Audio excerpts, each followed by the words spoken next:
Bismillahirrahmanirrahim. Assalamu alaikum. Welcome to Newsroom. I'm your host, Khalid. But today is the 11th of January 2024, and these are the stories that we'll decipher during the course of the show.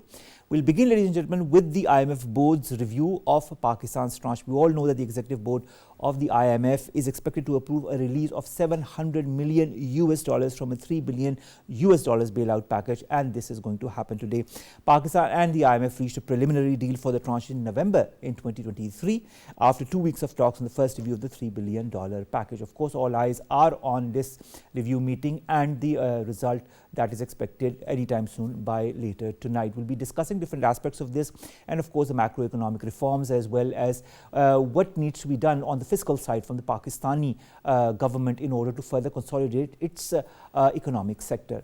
Our second story, ladies and gentlemen, concerns the curriculum development. Now, the Higher Education Commission, the HEC, that of course Pakistan and the British Council have launched a joint program. It's known as the Pak-UK Education Gateway. This program aims to strengthen the partnership between Pakistan's higher education sector and the United Kingdom as well.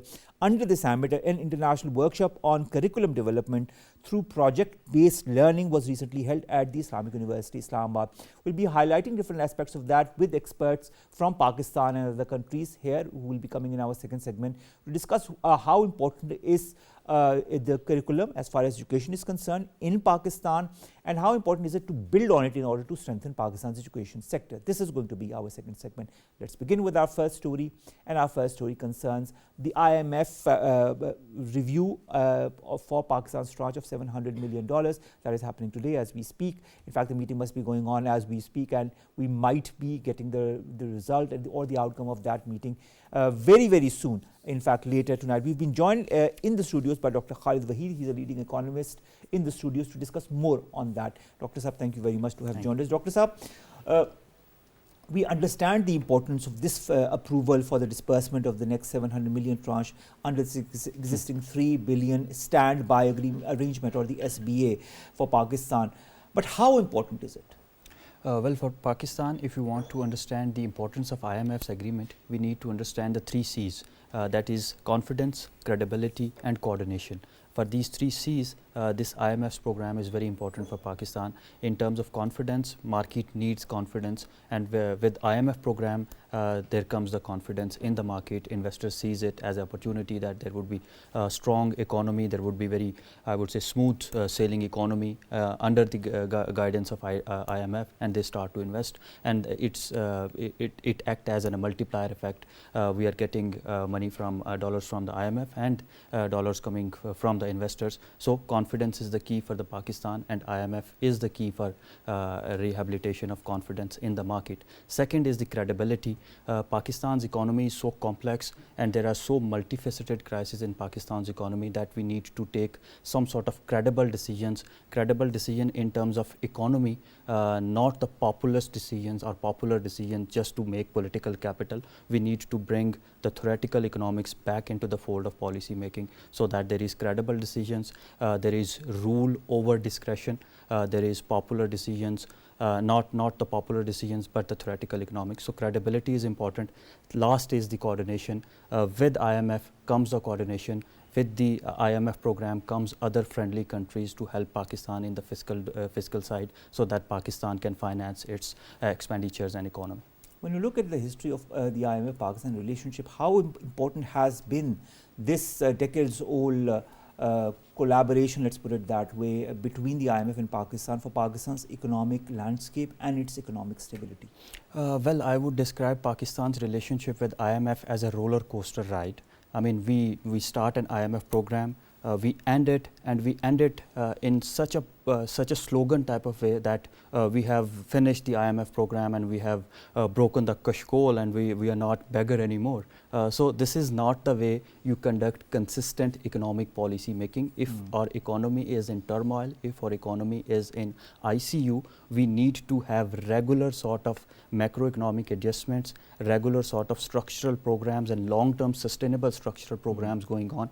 But with with this policy inconsistency, we follow this cycle where we use IMF's money to spend in 5 years, and then we wait for turmoil or economic turmoil to continue and to go deepen, and then we again apply for the IMF's program. So this is a roller coaster ride for Pakistan. We need to have this consistent economic policy where we have structural reforms for fiscal discipline, for monetary discipline, and then we can lift our economy out of the IMF's hand. But till then, we need to follow the regular structural macroeconomic stability program of IMF for, I would say, 10 to 15 years with their guidance and with their principles, using that macroeconomic credibility and coordination and confidence of the market. You talk of macroeconomic stability, you talk of macroeconomic programs and the structural programs under the ambit of the IMF. What are they exactly? Could you give us a little layout,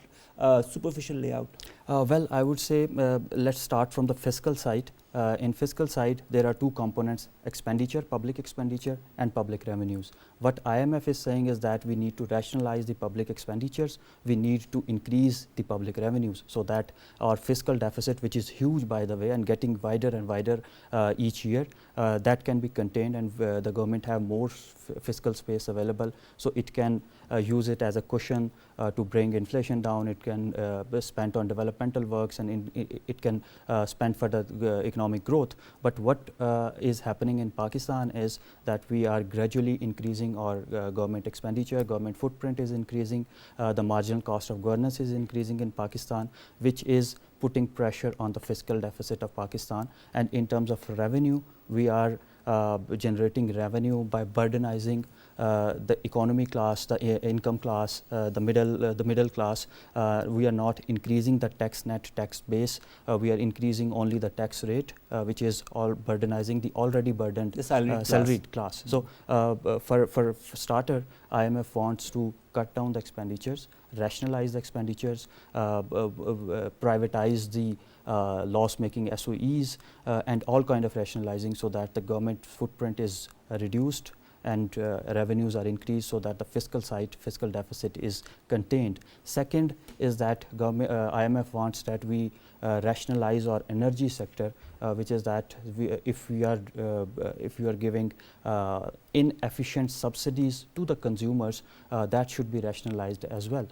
So this will also have but that reduction of inefficient subsidies also puts an increased burden on the public. Well, that's a dilemma in Pakistan. When there is a political government, they decide on the popular decisions, but in the long-term horizon, this will benefit the general public of Pakistan, the removal of inefficient subsidies. What the IMF's plan or what the macroeconomic approach to this is to translate macroeconomic prosperity to the microeconomic level. That would be the targeted subsidies for only those who need those subsidies for fuel, for food and other sort of things.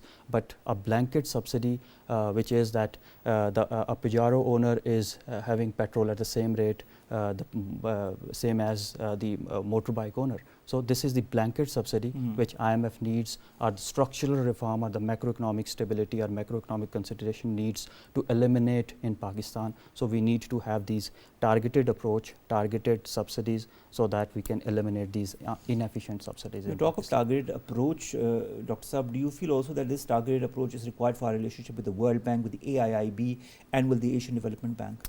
Well, these are the development partners, the development institutions. They are also accountable to their funders or their grant makers. What they need is their funds and their developmental money going into the right direction to the people who needs those kind of finances. If there is a transparent, targeted, workable and actionable sort of framework available to them, they would provide more and more money, because that money would be translating into eliminating all kind of inequality in Pakistan, contributing to sustainable development of Pakistan. But if there is no system available, the system is inefficient, and the money or the dollars are going to the elite or the other sectors, not targeting the poor, that would create hurdles for Pakistan in terms of development finance. Dr. Khalid, the IMF has updated the economic projections data as far as Pakistan is concerned. What are the important factors as far as this projection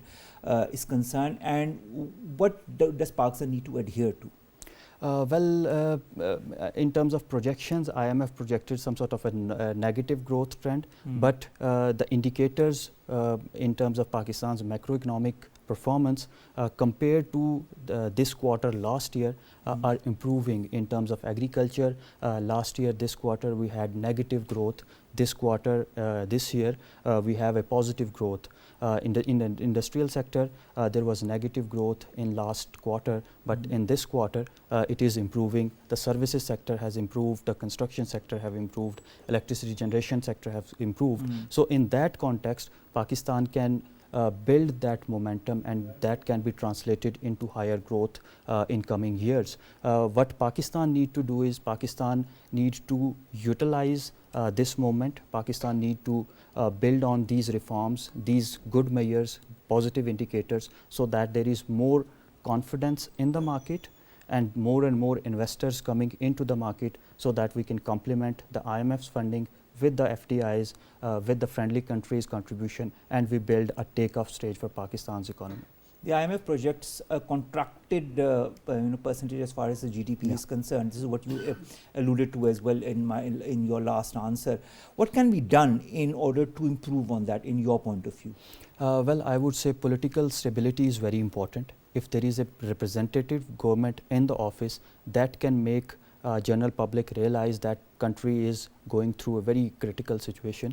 We need to sacrifice in the macroeconomic situation, and we need to think of the longer term for sustainable development, for equitable development. So we need to bear the burden of these subsidy removals, but at the same time we need to have these targeted intervention going on, so that we can help the poorest of the poor, and we can have this targeted subsidies and elimination of inefficient subsidies from the economy, so that the macroeconomic stability, theoretical macroeconomics and textbook macroeconomics go hand in hand with the equitable development as well. But that would not be a easy journey for Pakistan given these circumstances. That would be a very far cry and very painful sort of economic revival of Pakistan. But this is the only way.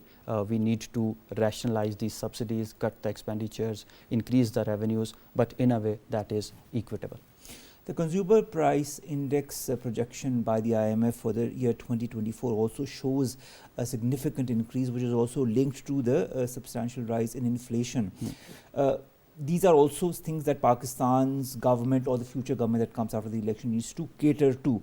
In your point of view, what are the factors that can properly control the inflation rate or the consumer price index? First of all, we need to understand what are the factors, pull and push factors of inflation in Pakistan. Pakistan's inflation is mostly, our significant portion of inflation comes from the imported goods, because we import lots and lots of things, and energy is one component of it. When the price of energy or price of oil goes up in the global market, it also increases the price of other commodities, because it is interlinked. So Pakistan needs to realize that there is an external sector. We need to make our exchange rate stable. We need to bring more and more inflows in the economy. We need to elevate our exports, and we need to reduce our imports, so that there is cushion available for government of Pakistan to maintain the stability of exchange rate. If the exchange rate stability is maintained, just to give you an example, when dollar crossed about 300 rupee per dollar, the government made sure that there are administrative control over hoarding and smuggling and also other sort of things. The dollar rate drops. When the dollar rate drops, it helps us containing the inflation as well. It helps us providing some sort of monetary cushion to us, to the state bank, so it can make some sort of decisions to either to drop inflation or either to drop policy rate. This will help investors' confidence, and it will ease the doing of business, and it will increase the opportunities for investors, and more opportunities would be there in terms of economic growth. So what we need to do is we need to find some sort of measures which can bring investors to the market, foreign direct investments to the market, and fiscal discipline to the Pakistan's market, so that there is more cushion available to the policymakers. All right. Now you talked about a relationship that needs to be strengthened and with the IMF, and because we are going to go to the IMF again, and this has also been illustrated in a statement by caretaker Finance Minister Shamshad Akhtar. What will be the conditions, in your point of view, that will determine the finality of a new agreement? Because we've seen the past, you talked about the turbulent relationship with the IMF in the past as well. And of course, we all know what happened a couple of years back. What needs to be now done so that this relationship gets more stable with time? Well, I would say the broader horizon would be the political stability, the consistent policies, the rationalization of subsidies, cutting the footprint of the government, increasing the tax net, digitizing the informal sector, and obviously investing in the human sector or human population in Pakistan to bring more and more revenues in terms of remittances, in terms of boosting the confidence of the market. So what would IMF require is the structural kind of reforms without any policy inconsistency in terms of regular review terms. So in terms of that, Pakistan needs to not only cut their public expenditures, but bring more and more private investors into the fold of investment and into the fold of economic growth as well. All right. Dr. Khalid, will Pakistan be able to properly pursue a market-based exchange rate mechanism, in your point of view? Because you've talked about the exchange rate right now a couple of minutes back as well. Well, I would say I'm not sure that Pakistan would succeed or not, but Pakistan should. What endeavors need to be made in that regard? Well, first of all, we have already seen that the administrative control over smuggling and over hoarding that has contributed positively to control. The results very quickly. Those were very good initiatives by the government, and this could be done in the next government's tenure as well. The 100-day agenda for the new government should be to stable the market, but not in the artificial terms, with a market-based exchange rate, and that can be done only with one thing, that we adopt the principles of economics. We bring more and more foreign exchange inflows in the economy, and again I would refer to the credibility, the confidence and coordination with regions, coordination with the Gulf countries, coordination with China, coordination with the Western powers in terms of economy, so that we have we boost the confidence of the investors, and then we ensure the credibility of the government, credibility of the financial institution, and then we need to trickle down the macroeconomic prosperity to the microeconomic level, so that there is an equitable development in Pakistan. All right, you talk of macroeconomic stability, and I feel that is very important. But another thing that is also very important is the reform process, whether it be fiscal reforms or other reforms. We've all heard Dr. Shamshad Akhtar say that reforms are coming in different sectors, including in the FBI, and those reforms have begun in the FBR as we speak. How important is the implementation of all those reforms, including fiscal reforms? Well, Pakistan needs 3 basic reforms. First, let's discuss the FBR, taxation reforms. In terms of that, Pakistan needs to do 2 things. First is that there is a significant portion of our economy still informal economy, not the digital economy. We need to digitize that portion of economy, and we need to formalize that portion of economy, some sort of a way in which we can link Nadra's record with the FPR's record. So every CNIC holder is NTN holder as well. Second thing, in terms of FBR reforms or taxation reform, we need to separate the tax collection with the tax administration and the tax policy, so that tax policy makers can make sustainable tax collection policies for the longer period of time, and administration can perform their function in terms of revenue collection and in terms of pinpointing or making more filers and pointing out non-filers and others, so on and so forth. Second sort of reforms is the bureaucracy reforms or the civil servant reforms, in terms of just one targeted intervention, that is to cut the public expenditure footprint of the government in terms of rationalizing their or linking their performance with the salaries, incentive-based performance, and others, so on and so forth, so that there is rationalization in the public sector, public expenditure. And third reform is the energy sector reforms, which is huge task for any government in Pakistan, and that cannot be dealt with sacrificing their political capital.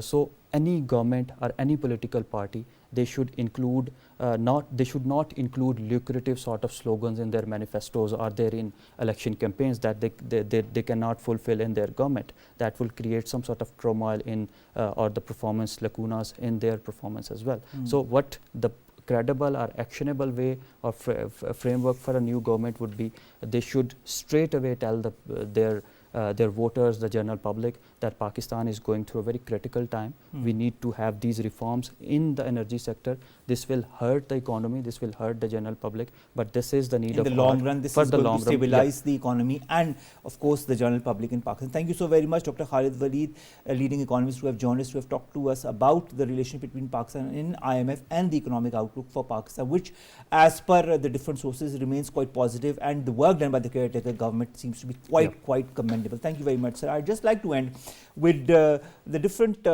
indices that show that a lot of positivity emanates from the relationship with the IMF. The sovereign international bonds have risen ahead of a meeting of this IMF and Pakistan, and they rose by 1.77 cents. Also, shares at the Pakistan Stock Exchange returned to trading in the green, gaining more than 600 points. All are indicators of the fact that Pakistan is moving in the right direction. Let's pray and let's hope that this continues, this wave continues in this direction as well in the coming months and years.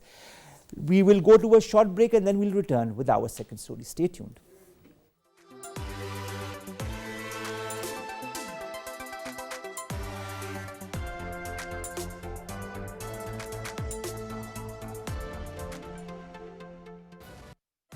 Welcome back. And our second story, ladies and gentlemen, of the day, it concerns a development of curriculum. It's very important for any education system, whether it be in Pakistan or any other country, to develop a curriculum which is in line with the emerging trends in the world, so that we can be online with that. And also we need to update all the different knowledge platforms so that the students that come out of the education institutions under the new curriculum can be more abreast with the latest developments and can be more productive as members of the society. Now, the Higher Education Commission Pakistan and the British Council Pakistan have launched a joint program which is known as the Pak UK Education Gateway, which aims to strengthen the partnership between Pakistan's higher education sector and the United Kingdom. Now, under this, an international workshop on the curriculum development was held recently at the International Islamic University in Islamabad. In fact, it was held yesterday. No, the day before yesterday. This was based on project-based learning, and of course, the aim was to bring experts from different countries, from the United Kingdom as well, to share their expertise and shape the future of education, whether it be engineering education or other forms of education, by focusing on curriculum development through project-based learning. We've been joined by three guests who were part of that workshop, and we'd like to look what they talked about, basically, because it's very interesting, curriculum development, for me as an avid learner. Because you never stop learning. We've been joined by these three guests. Let me introduce them to you one by one. On my very right is Dr. Tabbi Wilberforce. He's a lecturer at the King's College in London. Thank you very much, Dr. Tabbi, to have joined us. Our second guest, we already talked to her a year back, Dr. Freeha Azmat. She's an associate professor with the University of Warwick. Yes. I hope I pronounced Warwick right. Yes. And our third guest is Professor Nadeem Ahmed Sheikh. Dr. Sheikh is the Dean and Faculty of Engineering in the International Islamic University, which was the host for this very important moot. Let's begin with you, Freeha. I'd like to begin with you. This is a joint collaboration between the HEC and the British government. What attracts the British government to work with Pakistan on curriculum development? Right. So firstly, thanks for inviting to the program. It's a great opportunity to be here again. And I think the synergies between two nations are always there for education. There's always the possibilities of collaboration, and we have been seeing very, tangible outputs in the past. With regards to British Council, thanks to them for actually supporting that program. They are actually supporting a lot of other initiatives as well, which goes all the way from international conferences, curriculum development workshops, the knowledge exchange gateways. A lot of faculty members, go from UK to Pakistan and vice versa as well. What I can see is that although educational system seems in our minds to be quite different in two countries, but due to globalization, things are changing on a very fast pace. When we actually conducted this workshop, what we found is a lot of things happening in Pakistan are also very similar to what's happening there, right? It's just that the quality and also the delivery needs to be in more sync. But what we have now as a very good advantage, we have digital platforms with us. We can bring a lot of learnings from the digital, platforms from the experts of the UK to, Pakistan. So with regards to British Council, I can see that they are sort of giving an edge to Pakistan by, getting a learning from there. So thanks to them and thanks to HEC for facilitating it as well. But on top of that, what I can see is there's a lot of potential in Pakistan, which they can actually, benefit as well. For instance, when we actually visited Islamic University, the state of art of the labs is really, for appraisal, we were all impressed. On top of that, the undergraduate projects, which were demonstrated to us, we all as a team were so glad that this is undergraduate student in Pakistan is producing. Why not we polish it and make it as a product? What was missing was actually taking that project to make a product, right? And that thing we can bring from UK. So there's a lot of synergies, there's a lot of collaboration, and we can actually benefit from both sides. So I think British Council can see that, and that's why they're supporting it, and we can working together in collaboration. It's I think, in both sides. All right. And I'd like to thank British Pakistani High Commission as well for actually, getting us platform to disseminate it to the wider audience as well. Well, so that's great. I think that I hope these platforms continue to collaborate to bring further impetus as far as the education sector is concerned. Coming to you, Dr. Tabbi, I'd like to understand what is project-based learning? What is CDIO? You read CDIO. So what is this? What does this mean? How different is the project-based learning from the in the UK and in the current education system in Pakistan? Right, okay, thank you very much. Once again, a very good evening to your cherished listeners. I believe that the world has gotten to a stage where as knowledge is being increased from time to time, there is the need for us as academics to also revolutionize how we tend to transfer academic content to our product, which is our students. Now, in the UK, for some time, we realized that the student-teacher relationship alone as means of conveying academic content was not producing the sort of products that we wanted, especially if they found themselves in the industry. Realize that these students were more good when it comes to theoretical concept as against the hands-on skill that is required to make them fit for purpose. Now, the other difficulty was that after they leave our various institutions, these organizations commit a lot of resources in trying to get these students up to speed or the standard that will make them useful to the various institutions that they find themselves. So having done some feasibility study and realizing a gap in the existing mode of delivery of academic content, we saw the need for us to revolutionize our mode of passing out this content to our students. How were we going to do this? We thought of how we can introduce some skill-based activities right from when they enter to the university to when they graduate. So when we talk about CDIO, for instance, the meaning of the acronym is conceive, design, implement, and operate. So as part of our programs, we try to introduce our students to open-ended problems where the students do not only envisage a final solution to whatever problem is presented to them under normal circumstance. So as they design, they implement, they try to operate their solution, they occasionally get some expert advice from these industrial players because we don't take them out of the equation. They are part of the building process right from day one. And so whatever is being done at the industry, we make sure that as part of our programs, the students also have a feel of it whilst they are with us. So before they exit in the final year, they've been able to be given the needed training in terms of whatever technical skill that is required at the industry. So in summary, that is what CDIO is about. And that involves project-based learning, giving the student hands-on skill experience while they are in our various institutions. Wonderful. I mean, that adds to my knowledge. Professor Nadeem Ahmed, Sheikh Saab conceive, design, implement, operate, these are 4 very important pillars as far as education is concerned. How does outcome-based education, how is that implemented or embraced at your university? So, thank you very much for having me here. This is a very important question from the perspective that the whole paradigm has shifted. Initially, we used to have that we would have a good input and we expect that the output would be very nice. But over the period of past a decade, under the Pakistan Engineering Council and Higher Education Commission initiative, we are more now student-centric, and we are looking at what students' learning outcomes are and how they are gauged, and why and how they are mapped with the industrial and the sectoral requirements we have.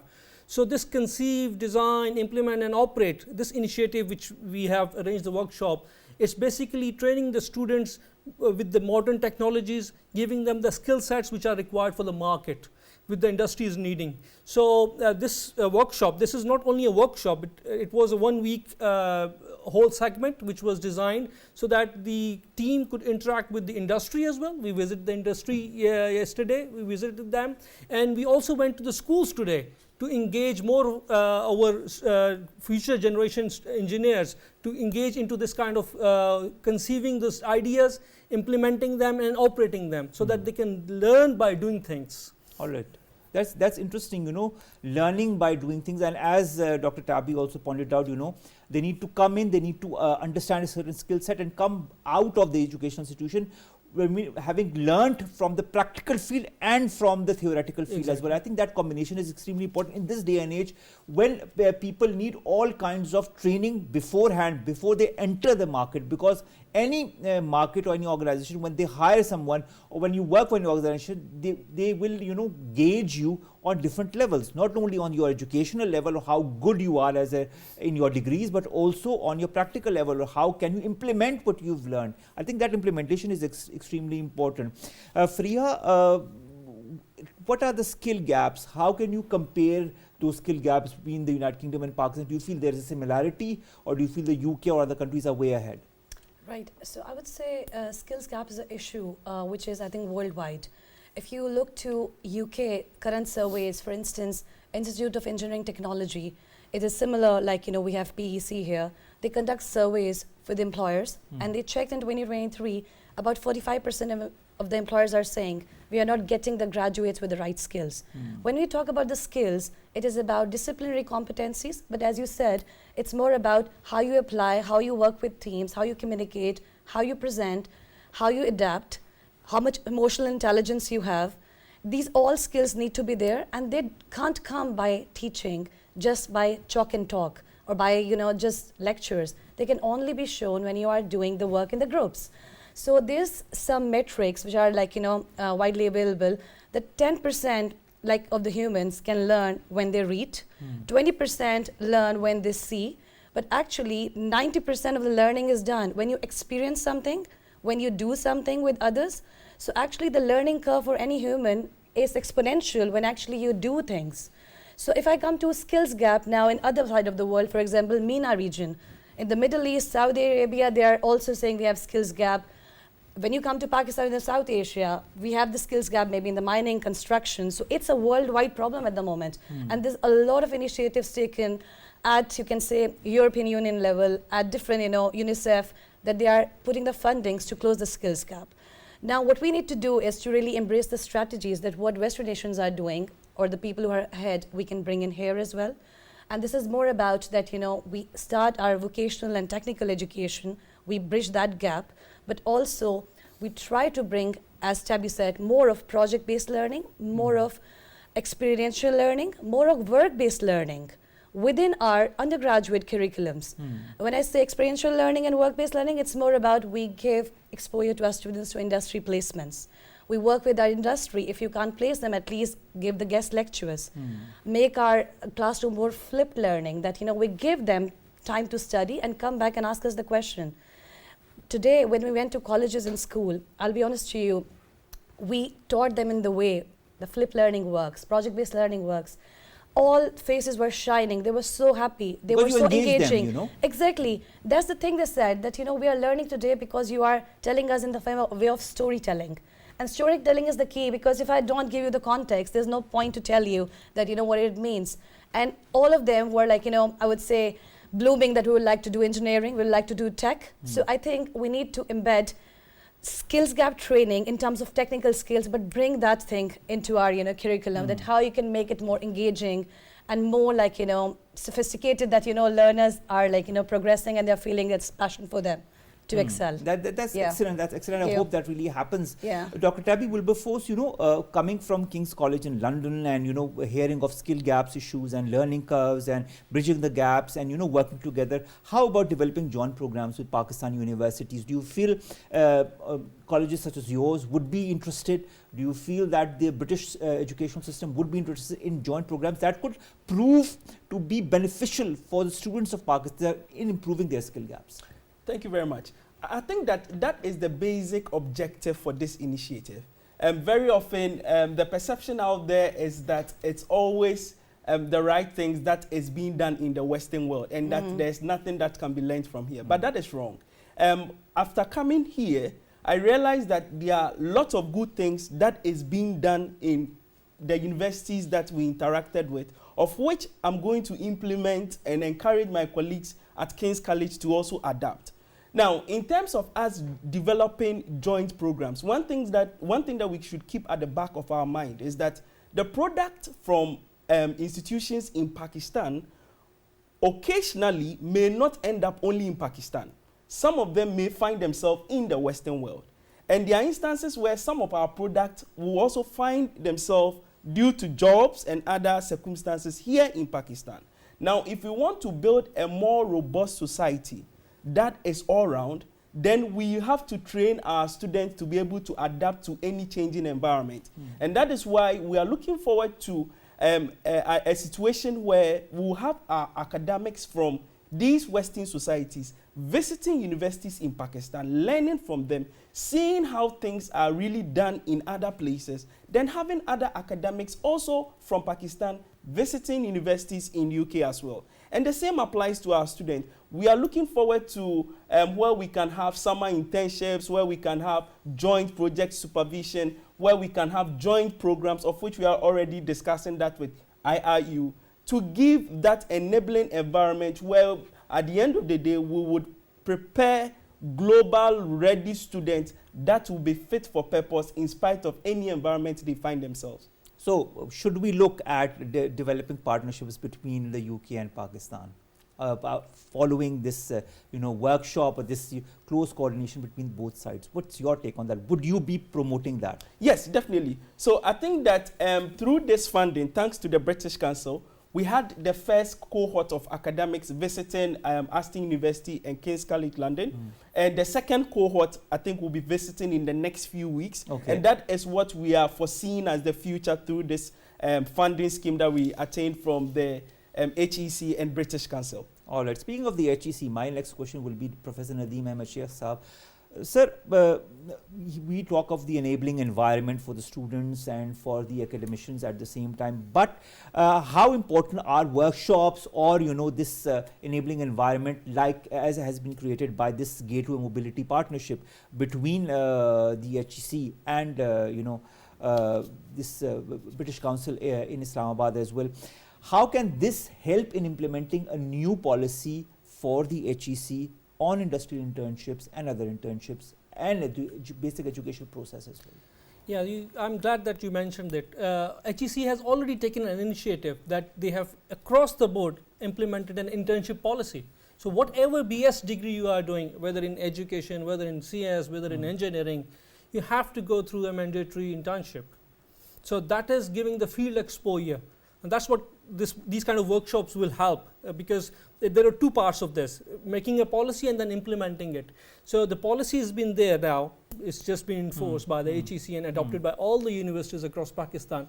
But there are definitely questions arising that where and how the internships and projects will be done by the students. Engineering communities, they are already doing it. Pakistan Engineering Council has taken initiatives for the inviting different industries to entertain our graduates. But in different sectors of other educational branches, definitely that is somewhere the gap is, and HEC and universities are working together to fill that gap. All right. Final round of questions to the three of you. I want very crisp and short answers. And I'm going to throw the question to the three of you. Artificial intelligence in education and embedding project-based learning in engineering curriculum. What kind of future do you see in Pakistan? Starting with you, Freeha. Perfect. So with artificial intelligence in education, I think this has changed the world in the last year. Last year, ChatGPT, most of the people might not be aware here, ChatGPT is one of the algorithms from AI.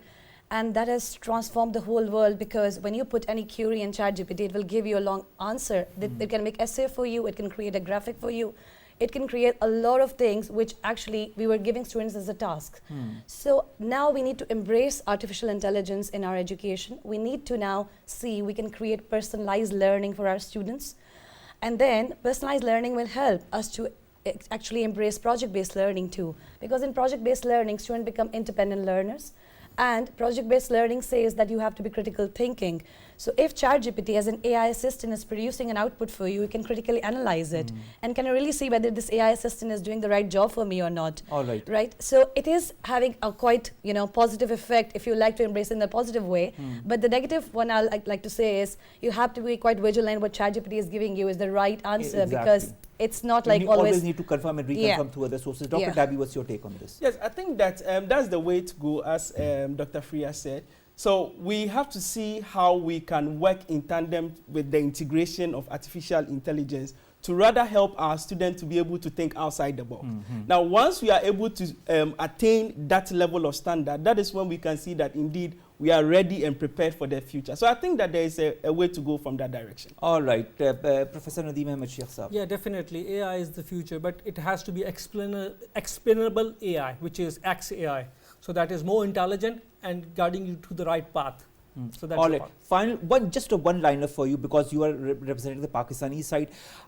Outcomes-based education, can this be embraced at your university and other universities? We are already implementing it. So it is already in practice. We are at Pakistan Engineering Council. It's been implemented across the board, and other fields are also coming on outcome-based. All right. Thank you very much, Dr. Freeha, Azmat. Thank you very much, Dr. Tabbi, Wilberforce, and Professor Nadeem Ahmed Sheikh Sahab, to have come to the studios and have talked about education curriculum. I think it's very important to broaden this discussion in many programs on our media, because this is the need of the hour for our future generations. Thank you very much to all three of you. Thank you very much. Thank you. With that, ladies and gentlemen, we come to an end of today's newsroom. We'll see you inshallah tomorrow with new stories and segments that pertain to us, you in Pakistan. Take care of yourselves. Allah Hafiz.